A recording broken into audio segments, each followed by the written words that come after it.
Hello and welcome back to the Campaign Chronicles, France 24's regular countdown to the presidential election. Our French politics editor Mark Perelman is here in the studio with all the latest. Now, Mark, after Toulouse comes the tragedy.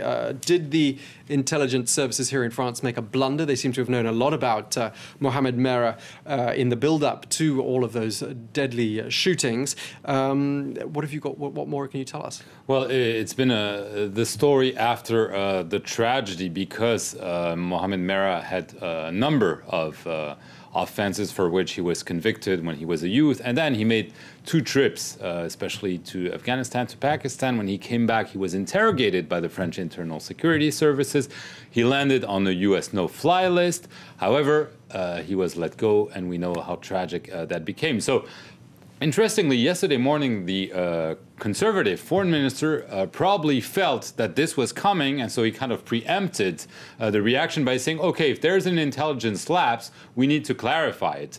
And the opposition socialists have been trying to formulate their response. They didn't really know how to act. Some said after the raid lasted over 30 hours and ended up with the shootouts, that the special police forces were wrong. They didn't behave. One socialist even called for the resignation of the man who oversaw all the operation, Interior Minister Claude Guéant. However, he was quickly reined in, and the socialists more or less told what Alain Juppé said. They told the same line with one of François Hollande's lieutenants, François Rebsamen, telling the daily Le Monde, I'm asking the same question as Alain Juppé. This man was monitored after his trips to Afghanistan. He was on the US no-fly list and at the top of the list to watch in the area. So the government countered in a very interesting way. The head of the Internal Security Services, Bernard Squarcini, gave a very rare interview and a detailed one to Le Monde, where he explained that they did all they could and that they could not nab Mohamed Merah quicker, that there was no way they could do this quicker. And also the Prime Minister, François Fillon, expressed in no uncertain words that the French state did all it could. Let's take a listen to François Fillon. Being part of a Salafist group is not a crime. You mustn't mix religious fundamentalism with terrorism, even if we know there are sometimes links between the two.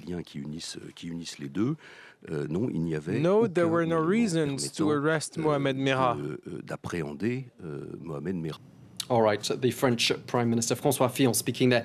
Meanwhile, President Sarkozy back on the campaign trail. Absolutely. He's back in campaign after those several days where he re-became the president and was all over this Toulouse tragedy. And today he was in the north of France, in Valenciennes, and he got a major boost with the endorsement of a center-right leader, Jean-Louis Borloo, a popular center-right leader, who had broken with him and had even considered his own presidential run. It's also good news for Sarkozy, who has been accused of veering towards the far right, and getting the endorsement of a major centrist figures help him balance his political agenda. Let's take a look at what happened today in Valenciennes between Jean-Louis Borloo and Nicolas Sarkozy.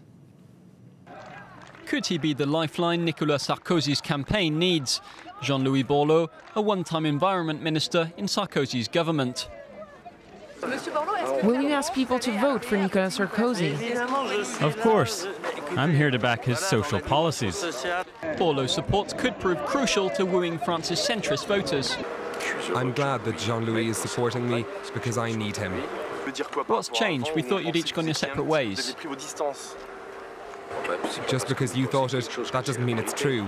Jean-Louis and I have always been in touch. On Friday, the two men visited Borloo's home city, Valenciennes, in northern France. Borloo walked out of Sarkozy's government in 2010 after being passed over for the job of Prime Minister. Now his radical party is seeking to put social policies like improving access to housing onto Nicolas Sarkozy's agenda. We've been granted everything we'd asked for. A new urban renovation plan, a professional apprenticeship scheme for the youth, taxes on big companies and financial transactions. And I think we'll get even more. Polls still put Nicolas Sarkozy behind his main rival, the socialist François Hollande, in the election's second round on May the 6th. Borloo's backing could allow Sarkozy to narrow that gap by clawing back votes from other centrist candidates. So this is good news for Nicolas Sarkozy, as I just said, also because in a couple of weeks, he's able to eliminate all the potential smaller candidates on the right.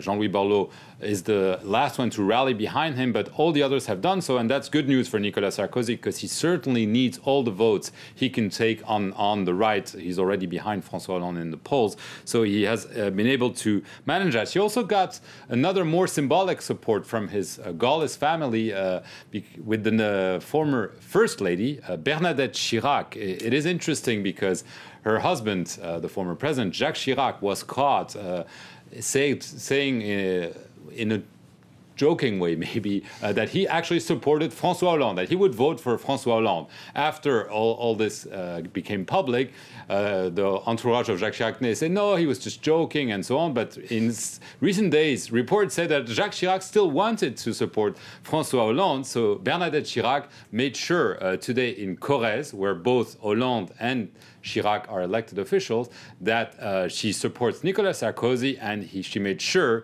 to describe François Hollande as someone who could not be president. He's a courteous man. That said, he doesn't have a presidential stature. You need lots of experience to be president. You need to have lots of training in politics. You need to have been a minister. In my opinion, it's someone who should have experience in the international arena.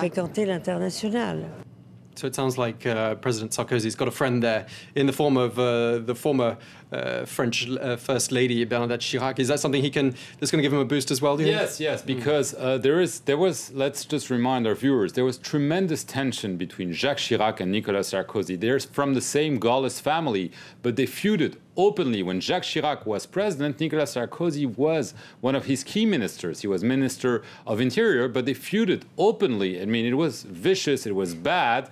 And so some people say Jacques Chirac is saying he supports François Hollande just to make sure Nicolas Sarkozy is unhappy. So having his wife try to bring the Gaullist family together by saying this, by attacking François Hollande, is good news for Nicolas Sarkozy because, as I say, he needs to circle all the wagons, make sure no one in the family just does not support him. And so it's certainly good news. Jean-Louis Borloo, Bernadette Chirac, all the other candidates behind him. Now he has to make sure he wins votes, more votes from other political families like the far right, the center. He's certainly going to gain with this Toulouse tragedy because he's the president and he's handled this rather well. All right, thank you very much indeed, Mark Perelman, our French politics editor. That was the Campaign Chronicles. Well, do stay tuned to France 24 because after this short break, we'll have plenty more news and sport. Do stay tuned.